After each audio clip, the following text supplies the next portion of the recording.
Five potent forms of devotional service. Rupa Goswami has stated that five kinds of devotional activities, namely residing in Mathura, worshipping the deity of the Lord, reciting Srimad Bhagavatam, serving a devotee, and chanting the Hare Krishna mantra, are so potent that a small attachment for any of these five activities can arouse devotional ecstasy in a neophyte. Regarding worship of the form of the Lord or deity, Rupa Goswami has written the following verse.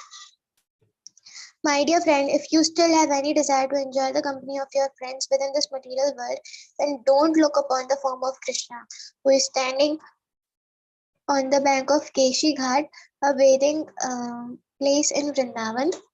He is known as Govind, and his eyes are very enchanting. He is playing upon his flute, and on his head there is a peacock feather, and his whole body is illuminated by the moonlight in the sky. The purport of this verse is that if someone becomes attached to the Sri Murti or deity of Krishna by worshipping at home, then he will forget his relationships of so-called friendship, love, and society. Thus, it is the duty of every householder to install deities of the Lord at home and to begin the process of worshipping along with all his family members. This will save everyone from such unwanted activities as going to clubs, cinemas, dancing, parties, smoking, drinking, etc. All such nonsense will be forgotten if one stresses upon the worship of the deity at home.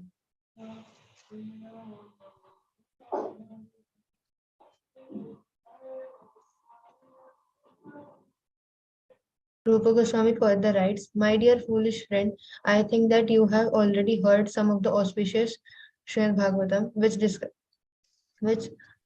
decries seeing the results of fruitive activities, economic development, and liberation. I think that now it is certain that gradually the verses of the 10th canto of Srimad Bhagavatam describing the pastimes of the Lord will enter your ears and go into your heart.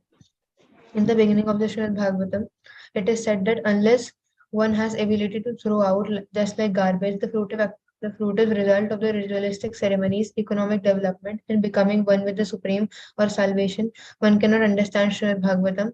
The Bhagavatam deals exclusively with devotional service.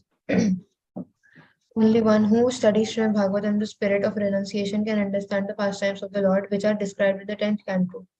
In other words, one should not try to understand the topics of the 10th canto, such as the Rasa Leela, love dance, unless he has spontaneous attraction for Srimad Bhagavatam. One must be situated in pure devotional service before he can relish the Srimad Bhagavatam as it is.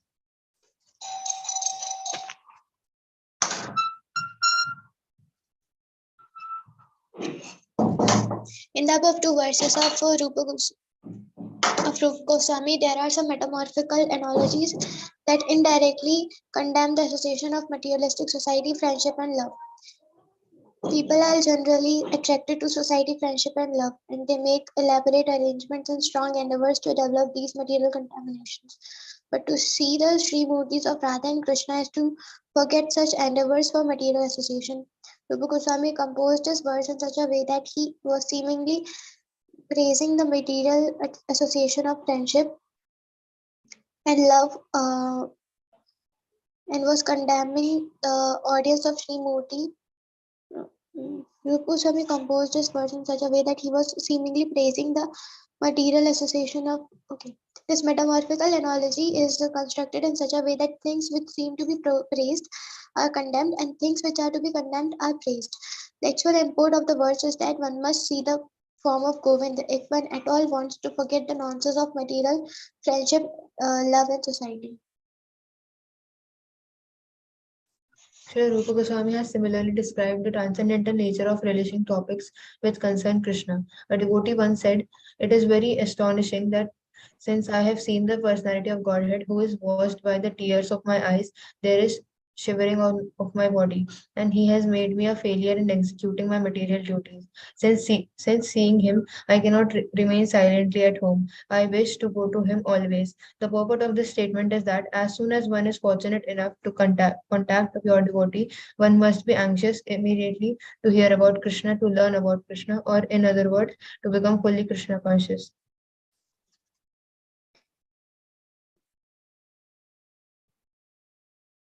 Similarly, there is a statement about hearing and chanting the Mahamantra.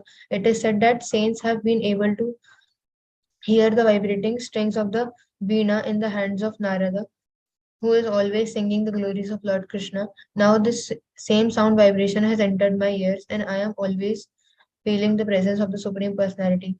Gradually, I am becoming bereft of all attachment of material enjoyment. Again, Srila Rupa Goswami has described Mathura Mandala. I remember the Lord standing by the banks of Yamuna River, so beautiful amid the Kadamba trees, where many birds are chirping in the gardens, and these impressions are always giving me transcendental realization of beauty and bliss.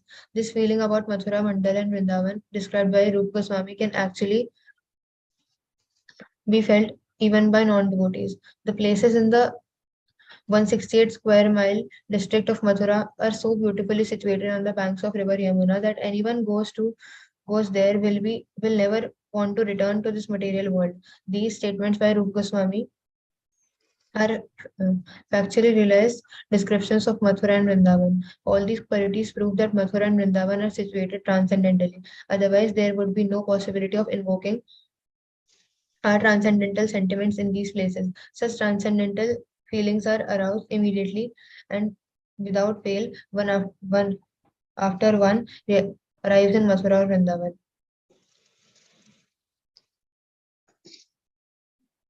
In these statements about devotional service, sometimes it may appear that the results have been overestimated, but actually there is no overestimation. Some devotees have, as revealed, scriptures give evidence, have had immediate results by such association, although this is not possible for all. For example, the Kumaras immediately became devotees simply by smelling the incense in the temple.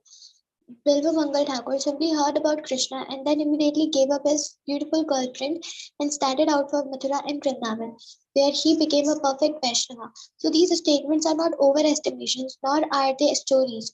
They are actual facts, but are true for certain devotees and do not necessarily apply to all. These descriptions, even if considered overestimation, may be taken as they are in order to divert our attention from the fleeting material beauty to the eternal beauty of Krishna consciousness. And for a person who is already in contact with Krishna consciousness, the described results are not unusual. Some scholars argue that simply by following the principles of Varna and Ashrama, one can gradually rise to the perfections reached by practicing devotional service, but this argument is not accepted by the great authorities. Lord Chaitanya also condemned this idea while he was talking with Ramananda Rai about the gradual development of devotional service. He rejected the idea of the importance of Varnashram Dharma when it was put forward by Ramananda Rai. He said that this advancement of Varnashram is merely external. There is a higher principle. In the Bhagavad Gita, also the Lord says that one is to give up all other principles of elevation and take simply to the method of Krishna consciousness. That will help one in achieving the highest perfection of life. In the 11th canto, 20th chapter, verse 9 of Srimad Bhagavatam, the Lord Himself says, one should execute the prescribed duties of Varna and Ashrama as long as he is not developed spontaneous attachment for hearing about my pastimes and activities. In other words, the prescribed forms of Varna and Ashrama are ritualistic ceremonies of religion intended for economic development, sense gratification, or salvation. Of all these things are recommended for persons who have not developed Krishna consciousness. In fact, all such activities are recommended in the revealed scriptures only to bring to one point of Krishna consciousness. But one who has already developed spontaneous attachment for Krishna does not require to execute the duties prescribed in scriptures.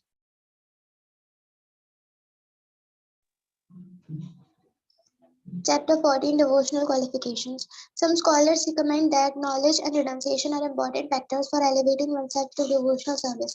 But actually that is not the fact. Actually, the cultivation of knowledge or renunciation which are favorable for achieving a footing in Krishna consciousness may be accepted in the beginning, but ultimately they may also be rejected. For devotional service is dependent on nothing other than the sentiment or desire for such service. It requires nothing more than sincerity. It is the opinion of expert devotees that mental speculation and the artificial austerities of yoga practice may be favorable for becoming liberated from material contamination, but they will also make one's heart harder and harder. They will not help at all in the progress of devotional service. These processes are therefore not favorable for entering into the transcendental loving service of the Lord. Actually, Krishna consciousness, devotional service itself, is the only way of advancing in devotional life. Devotional service is absolute, it is both the cause and the effect. The Supreme Personality of Godhead is the cause and effect of all that be. And to approach Him, the absolute, the process of devotional service, which is also absolute, has to be adopted.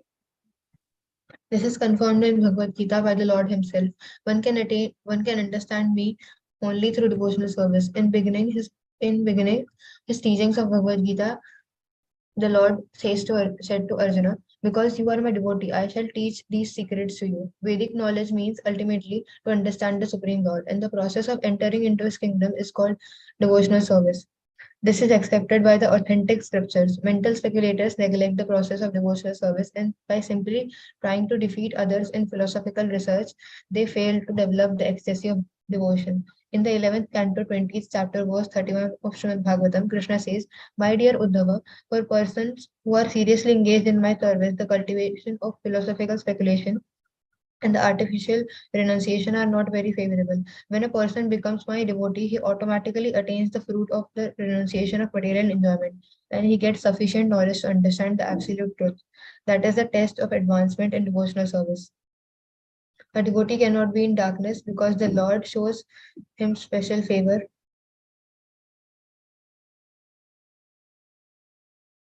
and enlightens him from within. In the 11th canto, 12th chapter, verse 32 and 33 of Srimad Bhagavatam, the Lord further instructs Uddhava, my dear friend, the profits derived from fruitive activities, austerities, the culture of philosophical knowledge, renunciation, the practice of mystic yoga, charity, and all smaller and all similar auspicious activities are automatically achieved by my devotees, those who are simply attached to me by loving devotional service. These devotees have everything at their disposal, but they desire nothing outside of my devotional service. If ever a devotee should desire some material profit like promotion to the heavenly planets or some spiritual profit to go to the Vaikuntha's, by my causeless mercy, his desires are very easily fulfilled. Actually, a person who is developing Krishna consciousness and still has some attachment to material enjoyment will soon be freed from such a tendency by regularly discharging devotional service under the instruction of a bona fide spiritual master. Srila Rupa Goswami then recommends that one should not be attached to material sense enjoyment, but should accept everything enjoyable that is in relationship to Krishna. For example, eating is necessary, and one wants some palatable dishes to satisfy his sense of taste. So, in that case, for the satisfaction of Krishna, rather than for satisfaction of the tongue, some palatable dishes may be prepared and offered to Krishna. Then it is renunciation. Let the palatable dishes be prepared, but unless they are offered to Krishna, one should not accept them for eating. This is vow of rejecting anything that is not offered to Krishna is actually renunciation. And by such renunciation, one is able to satisfy the demands of the senses. The impersonalists who try to avoid everything material may undergo severe austerities, but they miss the opportunity of being engaged in the service of the Lord. Thus, their renunciation is not sufficient for perfection.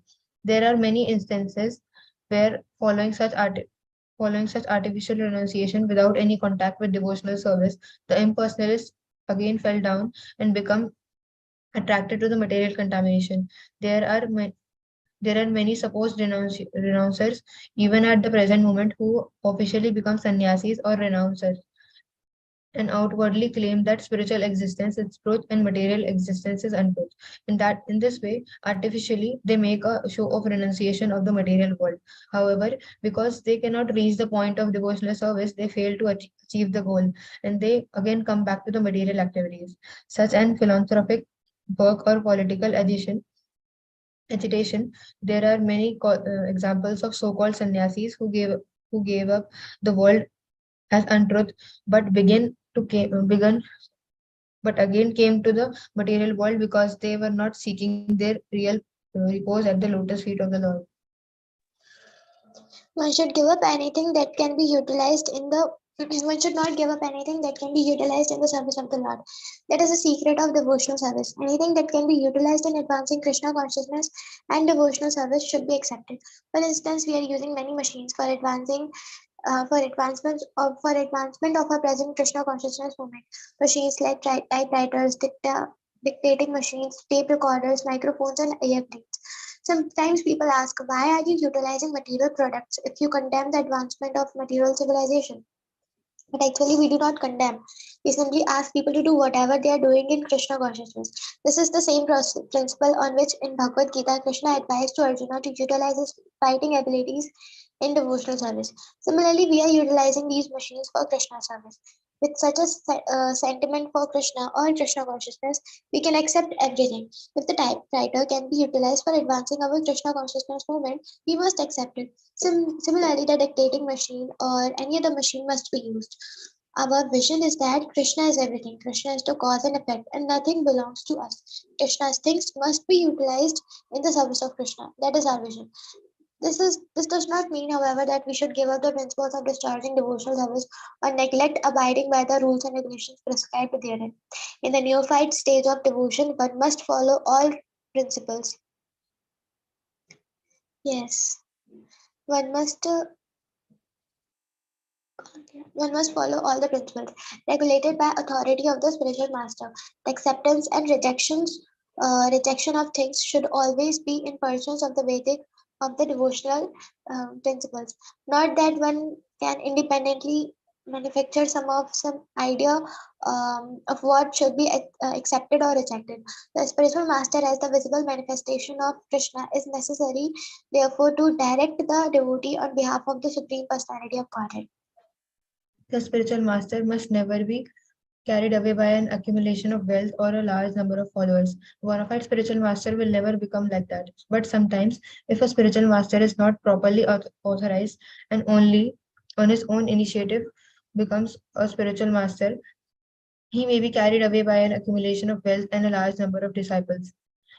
He is not His is not a very high graduate of devotional service. If a person is carried away by such achievements, then his devotional service becomes slackened. One should therefore strictly adhere to principles of disciplic succession. A Krishna conscious person, being naturally purified, has no need of developing any other purificatory process of thought or action. And on account of his being highly elevated in Krishna consciousness, he has already acquired all good qualities and is following the rules and regulations prescribed for the mystic yogic process. Such rules are automatically practiced by the devotees. A concrete example is that quality of non-violence, which is considered a good qualification. A devotee is naturally non-violent and therefore doesn't have to practice non-violence separately. Some people seek purification by joining a vegetarian movement, but a devotee is automatically a vegetarian. He does he doesn't need to practice separately in this matter or to join any society for vegetarians. He is automatically a vegetarian. There are many other instances showing that a devotee need not practice anything but Krishna consciousness. All the good qualities of the demigods automatically develop within him. Those who are intentionally practicing to be vegetarians or become non-violent may have good qualifications by a material estimation, but these qualifications are not sufficient to make them devotees. A vegetarian is not necessarily a devotee, nor a non-violent person, but a devotee is automatically both vegetarian and non-violent. We must conclude, therefore, that vegetarianism or non-violence is not the cause of devotion. In this connection, there is a story in the Skanda Purana about a hunter who was converted into a great devotee under the instruction of Narad Muni. When the hunter became a perfect devotee, he was not prepared to kill even an ant. Parvat Muni, a friend of Narad's, saw the wonderful transformation of the hunter by devotional service and remarked, "My dear hunter, your unwillingness to kill even an ant is not very astonishing. Any person who develops the devotional attitude has all the good qualities automatically manifested in his person. A devotee is never a cause of distress to anyone." The Rupa Goswami affirms herein that purification of consciousness, purification of bodily activities, austerities, peace of mind, etc., all become automatically manifest in the person who is engaged in devotional service. Srila Rupa Goswami affirms herein that there are 9 different kinds of devotional service, which are listed as hearing, chanting, remembering, serving, worshipping the deity in the temple, praying, carrying out orders, serving Krishna as a friend, and sacrificing everything for him. Each and every one of these processes is so powerful that if anyone follows a single of them, can achieve the desired perfection of without fail. For example, if one is attached simply to hearing about the Lord and another is attached to chanting the glories of the name, both will achieve the desired goal in devotional service. The Chaitanya Charitamrita, this has been explained. One may excuse one, two, three, or all the different processes of devotional service, and ultimate, and he will achieve the desired goal of being established in the devotional service. There are concrete examples of how a devotee discharged of one of these services and achieved perfection. King Parikshit achieved the desired goal of life by hearing Srimad Bhagavatam. Shukadeva Goswami achieved the desired goal of life simply by reciting Srimad Bhagavatam. Prahlad Maharaj became successful in his devotional service by always remembering the Lord. Lakshmi, the goddess of fortune, was successfully engaged herself in the massaging of the lotus feet of the Lord. King Prithu became successful by worshipping in the temple. Akrura became successful by offering prayers. Hanuman became successful by rendering personal service to Lord Ramachandra. Arjuna became successful by being friend of Krishna, and Bali Maharaj became successful simply by offering all his possessions to Krishna. There are also examples of devotees who discharged all different items together. In the ninth canto, 4th chapter, verse 18, 19, and 20 of Srimad Bhagavatam, there is a statement of Maharaj Ambarish, who followed every one of the devotional processes. In these verses, Shukadeva Goswami says, King Ambarish first of all concentrated his mind on the lotus feet of Lord Krishna and then engaged his speech in describing the pastimes and activities of the Lord. He engaged his hands in washing the temple of the Lord. He engaged his ears in hearing of the transcendental glories of the Lord. He engaged his eyes in seeing the beautiful beauty in the temple. He engaged his body in associating with the pure devotees of the Lord. When you associate with someone, you have to sit down together, eat together, etc. In this way, the touch of your body with his body is inevitable. Amarish Maharaj made his association only with pure devotees and did not allow his body to be touched by anyone else.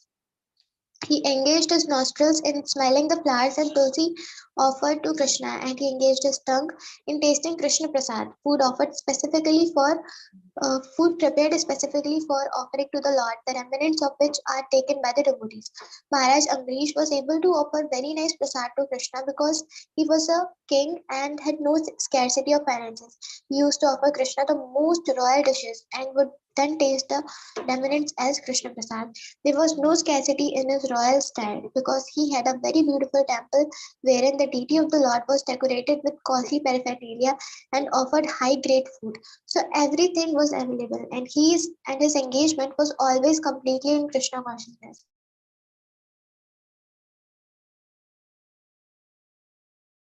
The idea is that we should follow devotional service. We must try to execute at least one of them, as amplified by previous acharyas. If we are engaged in the execution of all the items of devotional service, as was Maharaj Amrisha, then the perfection of devotional service is guaranteed from each one of these items. With the first complete engagement, one becomes automatically detached from the material contamination and liberation because becomes the maid servant of the devotee. This idea of being confirmed by Bilva sorry, Bilva Mangala Thakur, if one develops unalloyed devotion to the Lord, liberation will follow the devotee as his maid servant.